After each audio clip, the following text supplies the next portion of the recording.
Do you have faith that Malaysia will get better? If so, what's getting better in Malaysia? Most of my friends are trying to get out from Malaysia, so I wonder if this country is actually doomed or still salvageable. What do you think? Is Malaysia doomed? Well, maybe. But let's look at the stats. Is Malaysia's economic importance diminishing?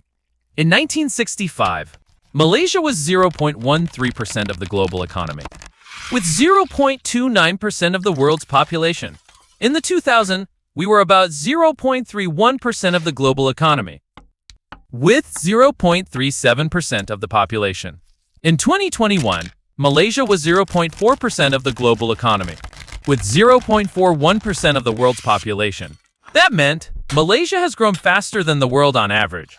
Data.worldbank.org.so. Stats-wise, not really. Has Malaysia grown richer than the world average? In 1965, the world's average GDP per capita 1.99x Malaysia. That meant the world on average was twice as rich than Malaysia.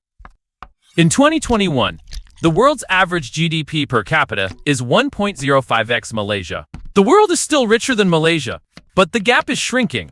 We can see this in the average GDP per capita of the rich countries versus Malaysia. USA used to be 13x richer than Malaysia. Today it's 6, exceptions Singapore and HK, both of which were 1.7x greater than 5.5x. There are 39 countries richer than Malaysia in 2020. There were about 54 countries richer than Malaysia in 1965.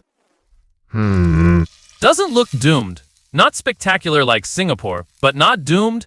When people say Malaysia is doomed, what they are usually really saying, Malaysia won't be a developed or rich country. If this is the issue, then yes, Malaysia will not and won't ever be a rich country. Malaysia is the definition of an upper middle income country.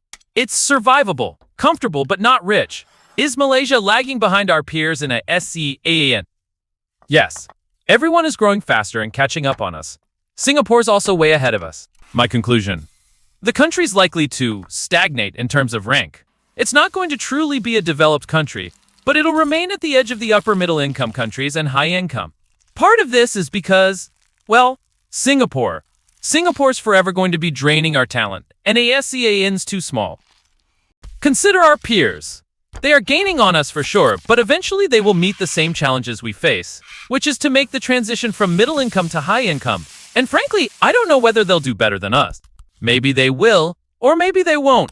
But Indonesia, Vietnam, and Thailand all have very large populations. And if Indonesia manages to pull a China, then many of us in Malaysia will be leaving for Jakarta instead. There's already a trend moving in this direction, which I see will pick up.